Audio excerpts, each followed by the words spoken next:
ফাঁসির মঞ্চ প্রস্তুত, জল্লাদ গলায় দড়ি পরিয়ে দিয়েছে, অথচ এই লোকটাই ছিল ৭০ বছরের এক মহান আবেদ, যার দোয়ায় আকাশ থেকে বৃষ্টি নামত। কিন্তু আজ সে একাধারে জিনাকার, শিশু হত্যাকারী এবং শেষ মুহূর্তে একজন কাফের। মৃত্যুর ঠিক আগ মুহূর্তে বাঁচার লোভে সে সিজদা করল স্বয়ং শয়তানকে। ভাবা যায় ৭০ বছরের ইবাদত কিভাবে এক নিমিষেই জাহান্নামের আগুনে পরিণত হলো। শয়তানের পাতা সেই ভয়ঙ্কর ফাঁদটি কি ছিল? চলুন ইতিহাসের সেই লোমহর্ষক ঘটনাটি জানি, যা শুনলে আপনার ঈমান ভয়ে কেঁপে উঠবে। বনী ইসরায়েলের যুগে এক নির্জন উপাসনালয়ে বাস করতেন এক আবেদ বা ইবাদত গুজার ব্যক্তি। ইতিহাসের পাতায় তার নাম উল্লেখ করা হয়েছে বারসিসা। তিনি দুনিয়ার সব কোলাহল থেকে নিজেকে আলাদা করে নিয়েছিলেন।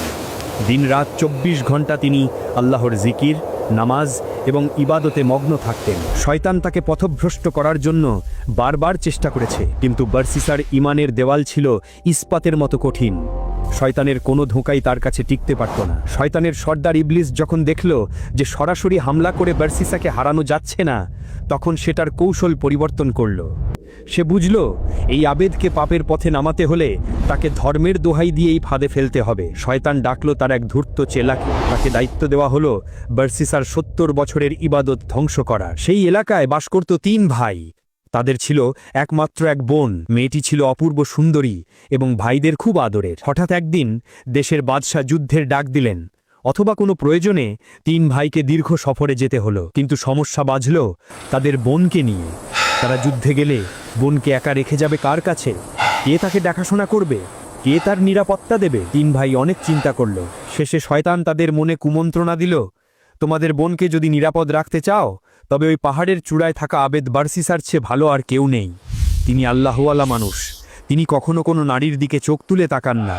তার কাছেই তোমাদের বোন সবচেয়ে নিরাপদ থাকবে। ভাইদের মনে হলো এটাই সেরা সিদ্ধান্ত। তারা বারসিসার কাছে গেল। তারা মিনতি করে বলল, হে আল্লাহর নেক বান্দা, আমরা জিহাদে বা সফরে যাচ্ছি, আমাদের বোন একা, আমরা তাকে আপনার উপাসনালয়ের পাশে রেখে যেতে চাই। আপনি শুধু একটু খেয়াল রাখবেন যেন তার কোনো বিপদ না হয়। আল্লাহর বাস্তে এই দায়িত্বটুকু নিন। বারসিসা শুনে আটকে উঠলেন। তিনি বললেন, আউযুবিল্লাহ, আমি এক গায়ের মাহারাম নারীর দায়িত্ব নেব? অসম্ভব, তোমরা চলে যাও। শয়তানের কোনো ফিতনায় আমি জড়াতে চাই না। বারসিসা প্রত্যাখ্যান করলেন। কিন্তু শয়তান তো নাছোড় বান্দা, সে ভাইদের দিয়ে বারবার অনুরোধ করাতে লাগলো। শেষে শয়তান বারসিসার মনে এক ধার্মিক কুমন্ত্রণা দিল। শয়তান তার মনে বলল, হায় বারসিসা, তুমি যদি এই অসহায় মেয়েটির দায়িত্ব না নাও, তবে সে একা থাকবে। দুষ্ট লোকেরা তার ক্ষতি করতে পারে, তার ইজ্জত নষ্ট হতে পারে। একজন মুসলমান হিসেবে কি তোমার উচিত নয় তাকে রক্ষা করা? এটা তো স্বভাবের কাজ। এই স্বভাবের ঢোকায় বারসিসা পড়ে গেলেন। তিনি ভাবলেন, আমি তো তার সাথে দেখা করব না। সে থাকবে পাশের ঘরে, আর আমি থাকবো আমার ইবাদতখানায়। আমি শুধু দূর থেকে খাবার পৌঁছে দেব। অবশেষে বারসিসা রাজি হলেন। ভাইয়েরা তাদের বোনকে বারসিসার ইবাদতখানার ঠিক উল্টো দিকের একটি ঘরে রেখে নিশ্চিন্তে চলে গেল। শুরু হলো শয়তানের আসল খেলা। প্রথম কিছুদিন সবকিছু ঠিকঠাক ছিল। বারসিসা তার ইবাদতখানা থেকে বের হতেন না। তিনি খাবার তৈরি করতেন, তারপর সেই খাবার নিয়ে মেয়েটির ঘরের দরজার বাইরে রেখে আসতেন।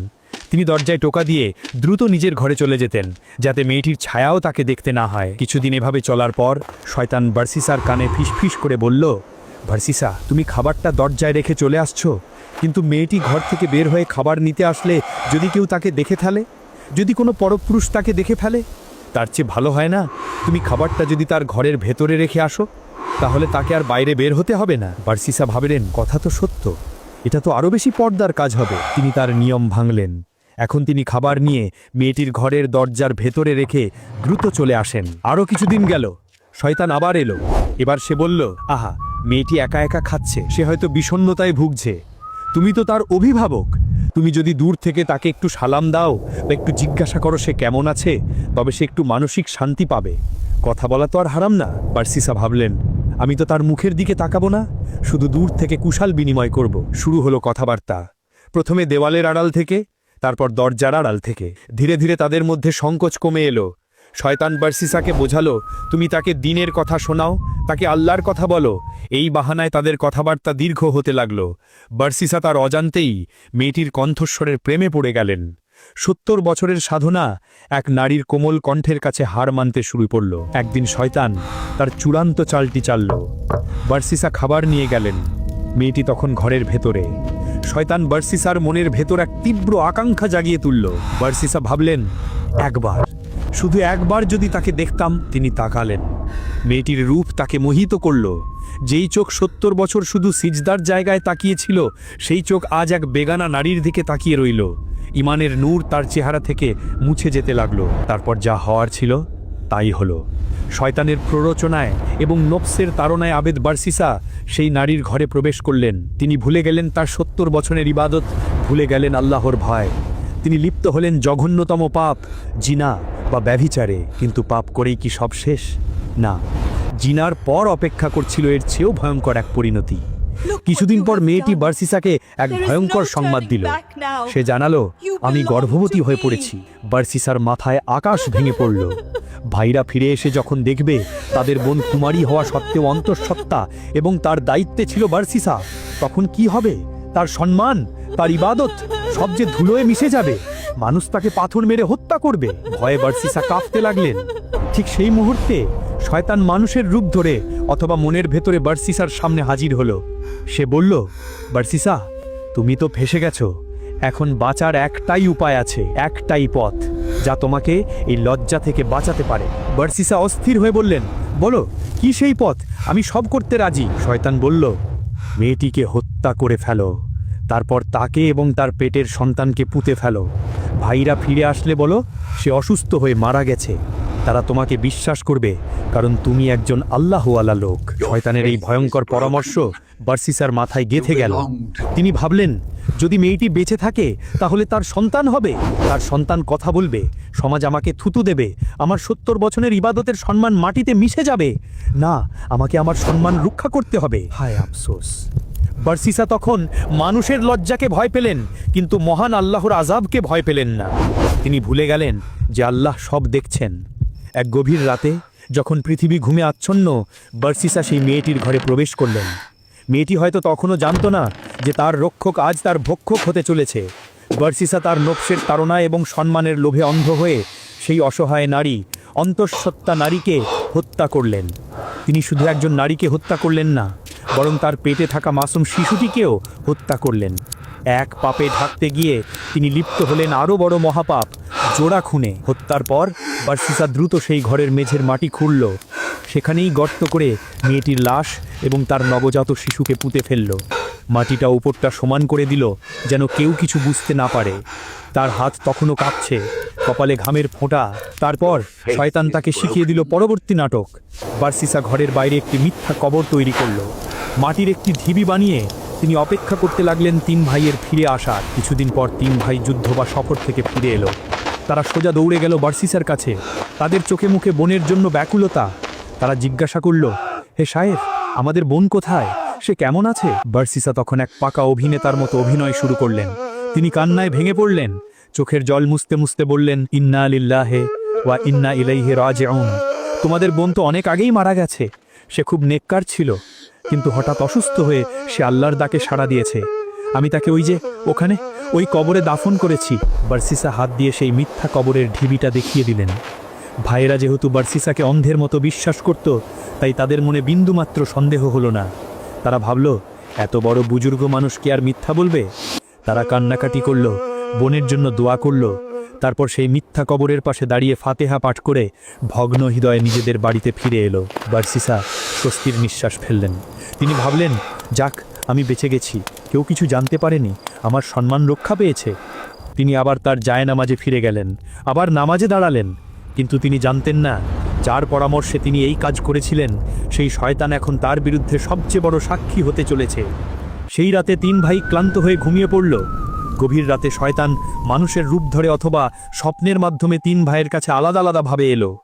শয়তান বড় ভাইয়ের স্বপ্নে এসে বলল, ওহে, তুমি কার জন্য কাঁদছ? তুমি কি ভাবছো ওই কবরে তোমার বোন আছে? বারসিসা তোমাদের মিথ্যা বলেছে। সে তোমাদের বোনের সাথে জিনা করেছে। যখন সে গর্ভবতী হয়ে পড়েছিল, তখন অপমানের ভয়ে বারসিসা তাকে হত্যা করেছে। বিশ্বাস না হলে গিয়ে দেখো, তোমার বোনের লাশ ওই কবরে নেই। তার লাশ পুঁতে রাখা হয়েছে তার থাকার ঘরের মেঝের ডান পাশের কোণায়। মেজ ভাই এবং ছোট ভাইও ঠিক একই স্বপ্ন দেখল। সকালে ঘুম থেকে উঠে 3 ভাই অবাক হয়ে গেল। একজন বলল, ভাই, আমি আজ রাতে এক ভয়ঙ্কর স্বপ্ন দেখেছি। অন্য দুজন বলল, আমরাও তো একই স্বপ্ন দেখেছি। তখন তাদের সন্দেহ হলো। ছোট ভাই বলল, বার্সিসা যতই বড় আবেদ হোক, শয়তান তাকে ধোঁকা দিতেই পারে। আর তিনজন একই স্বপ্ন দেখা কোনো কাকতালীয় ব্যাপার হতে পারে না। চলো আমরা বিষয়টি যাচাই করব। তিন ভাই রাগে ফুঁসতে ফুঁসতে কোদাল আর শাবল নিয়ে আবার বার্সিসার ইবাদতখানায় ছুটে গেল। বার্সিসা তখনও নামাজ পড়ছিলেন বা পড়ার ভান করছিলেন। ভাইয়েরা তাকে কোনো প্রশ্ন করলো না। তারা সোজা সেই মিথ্যা কবরের কাছে গেল এবং মাটি খুঁড়তে শুরু করলো। একটু খুঁড়তেই তারা দেখলো সেখানে কিছুই নেই, কবর খালি। বার্সিসার মুখ ভয়ে সাদা হয়ে গেল। ভাইয়েরা তখন দৌড়ে গেল সেই ঘরের ভেতরে, যেই জায়গার কথা স্বপ্নে বলা হয়েছিল। তারা মেঝের মাটি খুঁড়তে শুরু করলো। কোদালের প্রতিটি আঘাত বার্সিসার কলিজায় গিয়ে লাগছিল। কিছুক্ষণ খোঁড়ার পর মাটির নিচ থেকে বেরিয়ে এলো তাদের বোনের পচা গলা লাশ, আর তার পাশেই মৃত নবজাতক শিশু। দৃশ্যটি দেখে ভাইদের মাথায় রক্ত উঠে গেল। তাদের আদরের বোন, যাকে তারা আমানত হিসেবে রেখে গিয়েছিল, তার এই করুণ পরিণতি। মুহূর্তের মধ্যে পুরো এলাকায় খবর ছড়িয়ে পড়ল। গ্রামের মানুষ যারা বার্সিসাকে ফেরিস্তা মানত, তারা দলে দলে ছুটে এলো। তারা দেখল তাদের শ্রদ্ধেয় আবেদ আসলে এক জিনাকার এবং খুনি। মানুষের ভক্তি ঘৃণায় পরিণত হলো। উত্তেজিত জনতা বার্সিসাকে ধরে ফেলল। তাকে মারতে মারতে টেনে হিচড়ে শহরের বিচারকের কাছে বা বাদশার কাছে নিয়ে যাওয়া হলো। তার গলায় দড়ি পরানো হলো। বিচারক রায় দিলেন, এই ভণ্ড আবেদের শাস্তি একটাই, একে প্রকাশ্যে শুলি চড়িয়ে বা ফাঁসি দিয়ে মৃত্যুদণ্ড দেওয়া হোক। বার্সিসাকে নিয়ে যাওয়া হলো বধ্যভূমিতে। হাজার হাজার মানুষ তাকে ধিক্কার দিচ্ছে। যেই মানুষটি ৭০ বছর আল্লাহকে ডেকেছে, আজ তার শেষ সময় কেউ তার পাশে নেই। আল্লাহ তার দিক থেকে মুখ ফিরিয়ে নিয়েছেন। ফাঁসির মঞ্চ প্রস্তুত। জল্লাদ বার্সিসার গলায় দড়ি পরাচ্ছে। বার্সিসা তখন জীবনের মায়া ত্যাগ করেছেন। তিনি মৃত্যুর জন্য অপেক্ষা করছেন। ঠিক সেই মুহূর্তে জনতার ভিড় ঠেলে বা বার্সিসার মনের আয়নায় এক উজ্জ্বল অবয়ব ভেসে উঠল। সে আর কেউ নয়, সে সেই শয়তান যে বার্সিসাকে এই পথে নামিয়েছিল। শয়তান বার্সিসার কানের কাছে এসে ফিসফিস করে বলল, কি বার্সিসা, কেমন আছো? চিনতে পারছো আমাকে? আমি তোমাকে দিয়ে জিনা করিয়েছি, আমি তোমাকে দিয়ে খুন করিয়েছি, আমি তোমার ভাইদের স্বপ্নে সব বলে দিয়েছি।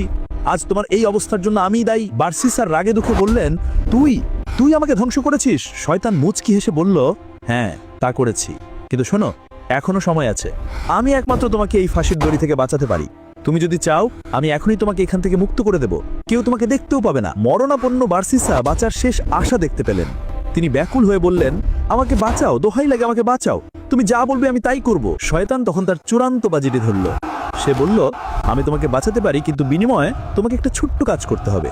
তুমি তো সারা জীবন আল্লাহকে সেজদা করেছ, তাতে কি লাভ হলো? আল্লাহ তো তোমাকে বাঁচালো না। এখন তুমি আমাকে একটা সেজদা করো, শুধু ইশারায় আমাকে সেজদা করো, আমি তোমাকে বাঁচিয়ে দেব। মরণাপন্ন বার্সিসা তখন জীবনের মায়ায় অন্ধ। ৭০ বছরের ইবাদত, তাহাজ্জুদ, জিকির সবকিছুই তার মন থেকে মুছে গেল। তার মনে শুধু একটাই চিন্তা, যেভাবে হোক আমাকে বাঁচতে হবে। তিনি ভাবলেন, আমি তো দড়িতে বাঁধা, মাটিতে পড়ে সেজদা করা আমার পক্ষে সম্ভব নয়, তাই ইশারাতেই সেজদা করে দেই।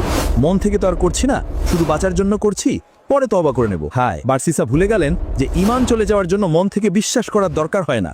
কুফরি কাজ ইচ্ছাকৃতভাবে করলেই ঈমান চলে যায়। বার্সিসা শয়তানের দিকে তাকালেন, তারপর তার মাথাটা নিচু করলেন। তিনি ইশারায় শয়তানকে সেজদা করলেন। তিনি তার কপাল শয়তানের উদ্দেশ্যে ঝুঁকিয়ে দিলেন। যেই মুহূর্তে বার্সিসার মাথা শয়তানের সম্মানে নিচু হলো, সেই মুহূর্তেই শয়তান তার আসল রূপ ধারণ করলো। সে এক বিকট অট্ট হাসিতে ফেটে পড়ল। তার হাসির শব্দে যেন বার্সিসার কানে তালা লেগে গেল। বার্সিসা মাথা তুলে ব্যাকুল হয়ে বললেন, কই, আমাকে বাঁচাও, আমি তো সেজদা করেছি, এবার আমাকে মুক্ত করো। শয়তান তখন বার্সিসার দিকে ঘৃণার দৃষ্টিতে তাকালো এবং সে বলল, বাঁচাবো আমি? ওরে বোকা, আমি তো তাকেই ধ্বংস করি যে আমার কথা শুনে। আমি তো তোর ঈমান কেড়ে নিতে চেয়েছিলাম, আর তুই নিজের হাতে সেটা আমাকে দিয়ে দিলি। এরপর শয়তান কোরআনের সেই আয়াতটি যা পরে নাজিল হয়েছে আবৃত্তি করে শোনালো, ইন্নী বারিউম মিনকা ইন্নী আখাফুল্লাহ রাব্বাল আলামিন। অর্থাৎ, নিশ্চয়ই আমি তোমার থেকে সম্পূর্ণ মুক্ত, তোমার সাথে আমার কোনো সম্পর্ক নেই, আমি তো জগৎসমূহের প্রতিপালক আল্লাহকে ভয় করি। কি ভয়ানক ধোঁকা! শয়তান বলল সে আল্লাহকে ভয় পায়, আর বার্সিসাকে দিয়ে আল্লাহকে অস্বীকার করালো। শয়তান মুহূর্তের মধ্যে অদৃশ্য হয়ে গেল। বার্সিসা তখন বুঝতে পারলেন তিনি দুনিয়াও হারালেন, আখিরাতও হারালেন।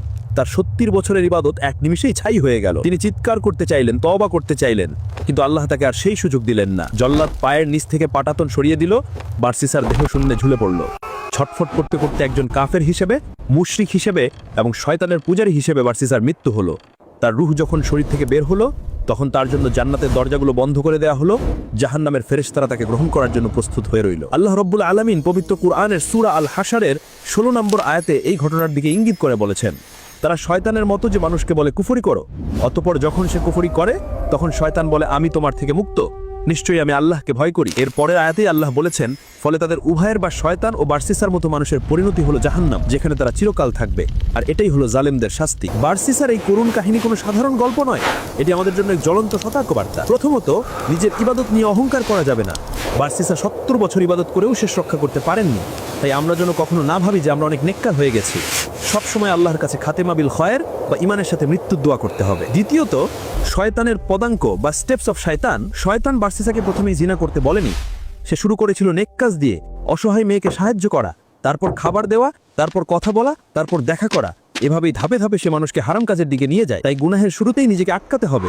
পর্দার বিধান লঙ্ঘনই ছিল বার্সিসার পতনের প্রথম ধাপ। তৃতীয়ত, গোপন গুনাহ। বার্সিসা যখন গোপনে জিনা করেছিল, সে ভেবেছিল কেউ দেখছে না, কিন্তু আল্লাহ দেখছিলেন। গোপন গুনাহ মানুষের ঈমানকে উই পোকার মতো খেয়ে ফেলে। আজকের এই ভিডিওটি শেষ করার আগে আসুন আমরা সবাই আল্লাহর কাছে হাত তুলি। হে আল্লাহ, আমাদের বার্সিসার মতো পরিণতি দিও না। শয়তানের ধোঁকা থেকে আমাদের হেফাজত করো এবং মৃত্যুর সময় আমাদের জবানে লা ইলাহা ইল্লাল্লাহ জারি রেখো। আমিন।